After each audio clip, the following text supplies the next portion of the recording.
Assalamualaikum, hai semuanya, selamat datang di channel Budak Bihbul dan terima kasih telah mengklik video ini. Oke guys, di video kali ini channel Budak Bihbul bakal nyeritain alur cerita dari film India yang berjudul Jai Ho.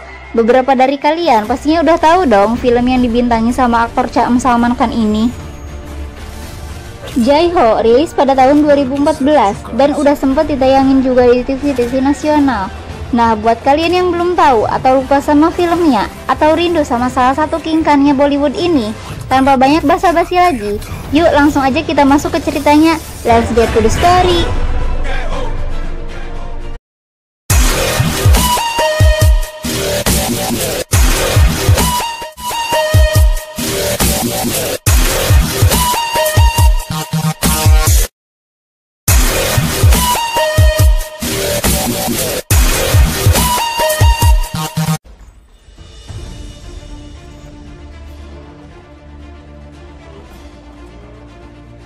Di awal film, kita diperlihatkan dengan si ganteng Jai, di mana nampak ia yang dengan gagahnya menghajar satu persatu orang yang dirasa mengganggu di tempatnya itu. Nih, kita lihat aja bareng-bareng sepenggal aksi kerennya itu ya.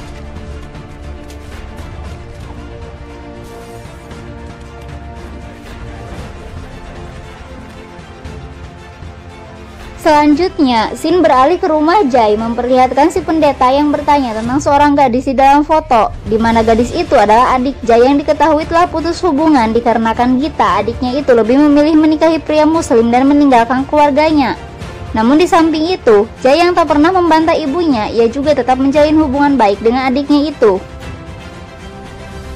Kemudian di lain hari, Jai yang sedang mengantar keponakannya ke sekolah dimintai tolong oleh guru Kabir untuk membantu seorang gadis disabilitas dalam ujiannya. Dan karena Jai yang memang baik hati, ia pun membantu gadis itu mengerjakan ujiannya. Singkatnya, ketika Jai dan Kabir akan menonton film di bioskop, lagi-lagi Jai dimintai tolong oleh bapak nggak ada akhlak yang memintanya untuk mengantarkan anaknya ke kamar kecil. Di mana pada scene inilah Jai bertemu dengan seorang gadis bernama Rinki yang membantunya dan diketahui merupakan tetangga adiknya. Di keesokan harinya, gadis bernama Suman kembali sangat membutuhkan bantuan di dalam ujiannya karena kakak Suman yang terjebak macet. Suman mendatangi Kabir untuk meminta tolong kembali kepada Jai. Namun saat itu, Jai juga sama sedang terjebak macet, di mana kemacetan tersebut disebabkan oleh penutupan jalan yang dilakukan polisi karena anak menteri akan lewat jalan tersebut. Hingga ujian itu dimulai, kemacetan masih terjadi. Suman sendiri terus berusaha, namun keadaannya membuat ia tak mampu mengerjakan soal ujian sampai waktunya habis. Dan dikarenakan hal itu, Sin pun memperlihatkan Suman yang akan melakukan bunuh diri, di mana dirinya bukan putus asa karena tak bisa mengikuti ujian, melainkan kecewa kepada orang-orang yang sebelumnya sempat ia mintai tolong namun tidak satupun yang mau menolongnya.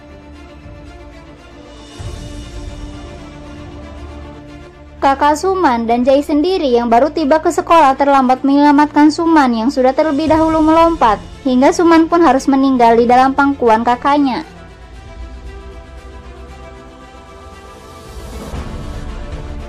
Lalu, Sin beralih memperlihatkan Jai yang sedang membeli obat. Dirinya mendapati seorang balita yang diculik oleh seorang pria tua, di mana pada keesokan harinya, keluarga si bayi sangat senang dan sangat berterima kasih kepada Jai. Dan pada scene inilah terpikir sebuah gagasan ideologi dari Jai yang berkata, jangan ucapkan terima kasih, tapi bantulah 3 orang lainnya, dan suruh mereka untuk membantu 3 orang lainnya lagi, dan terus begitu seterusnya. Jai pun menjelaskan bahwa gagasan tersebut dimaksudkan untuk dapat membuat sebuah rantai kebaikan raksasa di kemudian hari. Di lain hari, Jai yang berkunjung ke rumah Gita mendapati rumah adiknya itu kosong, dan tetangganya yang merupakan ibu dari Rinki menyuruhnya untuk mampir. Dan saat ibu Rinki masuk untuk membuatkan teh, Rinki yang sedang maskeran menyangka bahwa Jai itu ibunya dan tidur di pangkuan Jai. Jai sendiri malah keenakan dengan hal itu. Namun tak beberapa lama ibu Rinki datang membuat Rinki begitu malu dibuatnya. Kemudian di sore harinya, Gita bercerita kepada Rinki bahwa Jai itu adalah seorang tentara yang diberhentikan karena pada saat tugas ia tak mendengarkan perintah atasan untuk berhenti. dan tetap memaksa menyelamatkan anak-anak kecil yang disandra oleh teroris. Aksi heroiknya itu tak pernah diakui oleh negara. Namun meski tanpa seragam atau pangkat, Jay tidak akan pernah berhenti berbuat baik dan menyebarkan kebaikan, sehingga hal yang kita katakan pun tanpa membuat Ringky menjadi kagum kepada Jay. Jay sendiri yang selalu berusaha menyebarkan kebaikan sepertinya belum dapat menyaksikan hal tersebut, karena pada hari itu dirinya lagi-lagi melihat sebuah tindakan jahat dari seorang pengemudi, di mana pengemudi itu mendorong seorang pengemis anak kecil hingga jatuh dan terbentur di trotoar jalan. Jay yang melihatnya begitu marah dan ia langsung menghajar si pengemudi itu tanpa ampun, sampai teman-temannya harus berusaha dengan keras untuk menghentikannya. Berbuat baik itu sebenarnya adalah hal yang mudah dilakukan, namun untuk menyebarkan kebaikan itu memerlukan proses, karena kejahatan merupakan racun, sedangkan kebaikan itu sendiri seperti obat. Gita dan Rehan terus menyemangati Jay, dan dengan melihat sikap Kabir yang menyebarkan kebaikan kepada temannya, setidaknya Jay menjadi sedikit terhibur. Lalu di suatu hari, si pengemudi yang dihajar Jay di scene sebelumnya bertemu dengan Jay di tempat hiburan saat Jay sedang bersama dengan keluarganya. Karena merasa dendam, si pengemudi itu menelpon temannya. Dan kebetulan saat geng temannya itu datang, Gita dan Rinky sedang tidak bersama dengan Jay. Untuk itu Manik pun melecehkan Gita dan memintanya untuk menelpon Jay.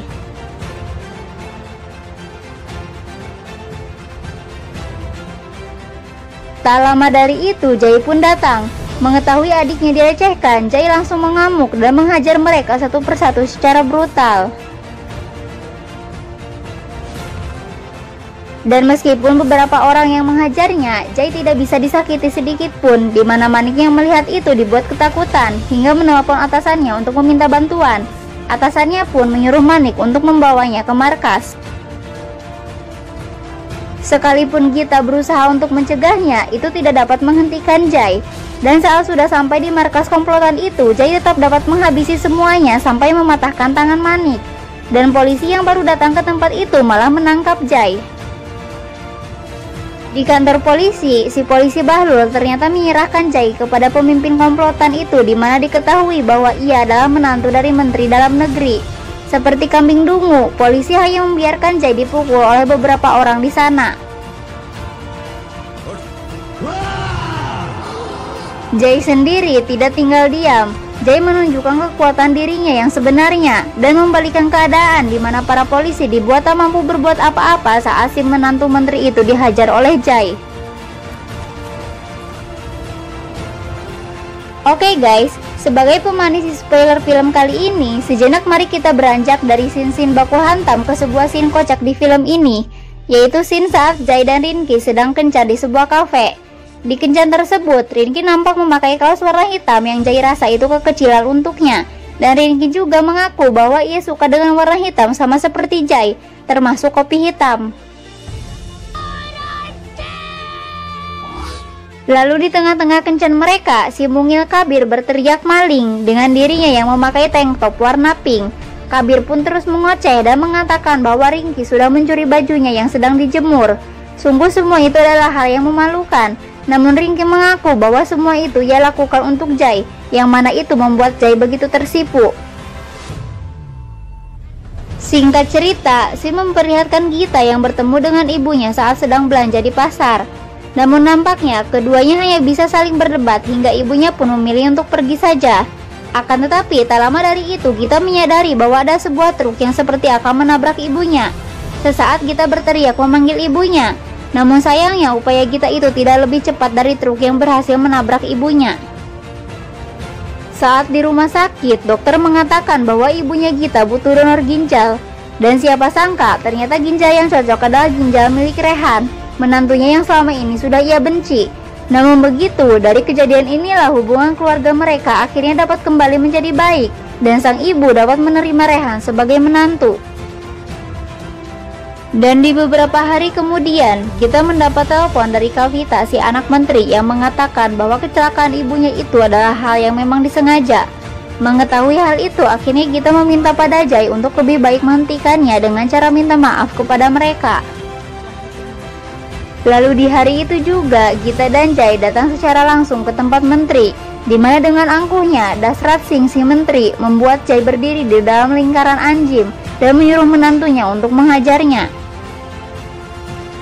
Di tengah penghajarannya itu, Dasrat pun mengocehkan beberapa fakta tentang dirinya, di mana ia adalah teroris yang menyandra anak-anak untuk berpura-pura mendapatkan simpati publik hingga akhirnya kini ia dapat menjadi menteri. Dan bukan hanya itu, ternyata kakak Suman juga sudah dihabisi oleh anak sulung Dasrat karena berani menuntut Kavita sebelumnya. Mendengar semua itu, Jai tidak lagi tinggal diam. Ia menghajar semua yang ada di sana, dan kita sendiri tidak menghentikannya. Kita pun memberitahu kepada Dasrat bahwa Dasrat sudah salah mencari musuh. Lalu keduanya beranjak pergi, dan tanpa sadar Dasrat malah berdiri di dalam lingkaran anjing yang sebelumnya ia buat untuk Jai.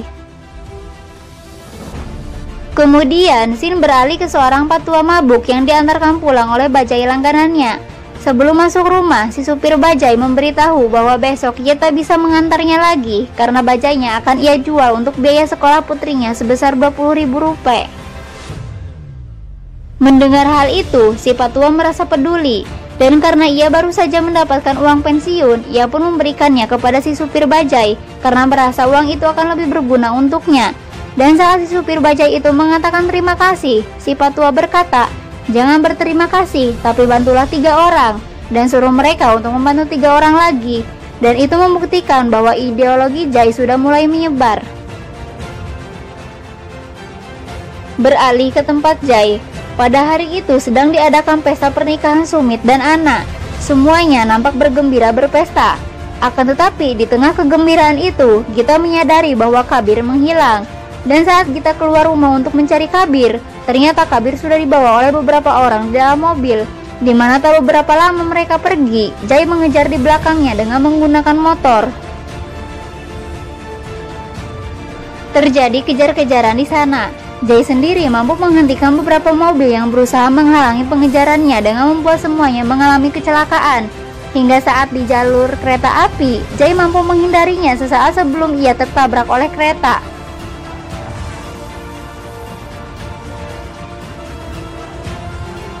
Pada akhirnya, si menantu menteri itu dapat terpojokkan di atas tebing dengan hanya dirinya yang tersisa. Dengan rasa takut, ia mengancam Jai menggunakan Kabir. Namun Jai yang mengetahui celah untuk melawan, dengan cepat Jai melajukan motornya dan melompat sesaat sebelum motor itu menubruk si menantu menteri dan membuatnya terjatuh ke bawah tebing hingga tewas. Atas kejadian itu, polisi yang menangani kasus tersebut pun merasa bingung karena jika dilakukan penyelidikan, yang bersalah itu memang menantu menteri dan menantu menteri meninggal karena kejadian tersebut. Oleh karena itu, polisi menghubungi Kepala Menteri Jujur yaitu Pradhan, di mana Pradhan meminta tim kepolisian untuk tetap melakukan penyelidikan meskipun partai Pradhan akan terguncang dan masalah Menteri Dasrat akan ia tangani secara langsung. Diketahui bahwa saat itu Kepala Menteri Pradhan sedang dalam perjalanan ke sebuah pertemuan, dan saat ia berpidato, ia tersetrum oleh mikrofon di depannya. Namun beruntungnya ia dapat selamat karena langsung didorong oleh seorang anak kecil. Ketika Pradhan berbicara dengan anak itu, ternyata tangan anak itu terbuat dari kayu yang membuat ia dapat menolong Pradhan dan tidak tersetrum. Lalu saat Pradhan mengucapkan terima kasih, anak itu pun kembali mengatakan ideologi yang dibuat oleh Jai, yang mana anak itu mengaku mendapatkan kata-kata tersebut dari seseorang yang berada di gereja. Singkat cerita, dengan kuasanya, di malam itu Pradhan membawa Jai bertemu dengan Dasrat di tempat Dasrat. Sebelum masuk ke masalah inti, Pradhan meminta Jai untuk meninggalkan mereka berdua sebentar. Dan saat setelah Jai keluar, Dasrat memberikan sebuah koran kepada Pradhan yang berisi sebuah berita bahwa Jai membunuh Kepala Menteri Pradhan. Dasrat mengatakan bahwa itu adalah masa depan, dan dengan cepat ia menusukkan sebuah pisau ke perut sang Kepala Menteri. Beruntung, Pradhan membawa Jai dan sempat berteriak memanggil Jai, di mana dengan cepat Jai langsung menghajar orang-orang Dasrat satu persatu. Lalu ia membawa pergi Kepala Menteri bersamanya. Kemudian, Dasrat yang merasa posisinya terancam, ia membuat kesaksian palsu di depan media bahwa Jai yang gila sudah membunuh Kepala Menteri dan melukai Dasrat sendiri. Di samping itu, Dasrat menyebar orang-orangnya untuk menemukan Jai dan memastikan Kepala Menteri tidak selamat. Highlight berita tersebut pun disaksikan oleh orang-orang yang sempat bertemu dengan Jai dan ditolong oleh Jai, termasuk oleh Kapten Arjun yang merupakan pimpinan Jai saat di militer dulu. Sementara itu, di tempat persembunyian Jai saat ini, ia bersama kedua saudaranya berusaha untuk mengobati Pradhan.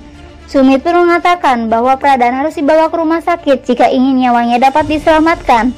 Dan karena Jai juga merasa bahwa tempat itu tak lagi aman dengan orang-orang Dasrat yang sudah berdatangan, Jai pun menyuruh mereka berdua untuk membawa ambulan tersebut menuju ke rumah sakit, sedangkan ia akan menghajar orang-orang Dasrat. Dengan susah payah, Jai terus menghalau orang-orang Dasrat yang terus berdatangan agar mereka tidak dapat mengejar ambulan yang akan menuju ke rumah sakit. Sumit pun membawa ambulan itu ke rumah sakit pusat di mana media langsung dapat mengetahuinya. Gita sendiri yang ditodong pertanyaan oleh media mengatakan gagasan ideologi milik Jai, di mana hal tersebut membuat orang-orang yang menonton menjadi terketuk hatinya.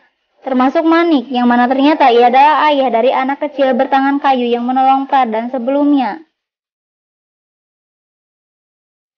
Kembali ke tempat Jai. Setelah habis orang-orang Dasrat, ia lagi-lagi diserang oleh dua polisi Bahlul yang membuat bahunya terkena tembakan. Meskipun begitu, polisi Ba yang jujur datang menyelamatkan Jai, dan dengan terpaksa mereka berdua harus membunuh kedua polisi Bahlul itu. Puncaknya, Jai harus bertarung dengan Arun, si anak sulung sang menteri, one by one. Di mana saat pertarungan itu berlangsung, tak sengaja Arun menusukkan besi ke belakang mengenai adiknya Kavita yang bermaksud ingin membunuh Jai dari belakang dengan menggunakan pisau.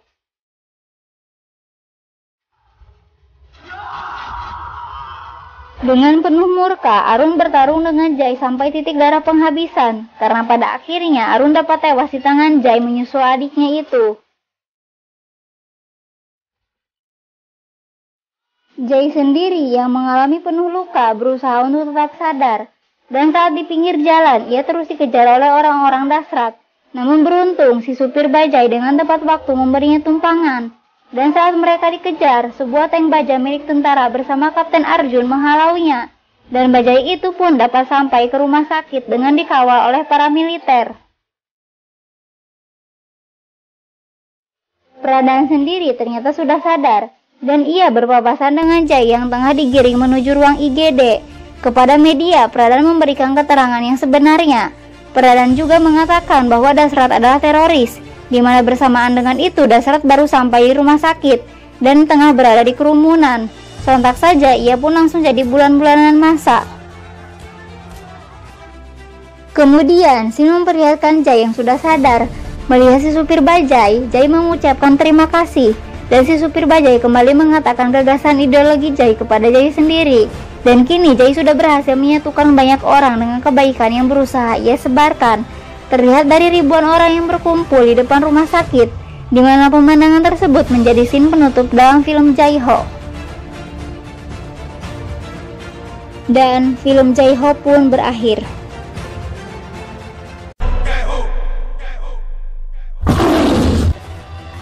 Oke guys, itulah alur cerita dari film Jaiho tahun 2014. Untuk saran dan kritik bisa kalian tulis di komen ya. Dan seperti biasa, like jika kalian suka dengan video ini dan subscribe jika kalian tertarik dengan konten yang Channel Budak Bibul buat. And see you on next video. Hatur nuhun.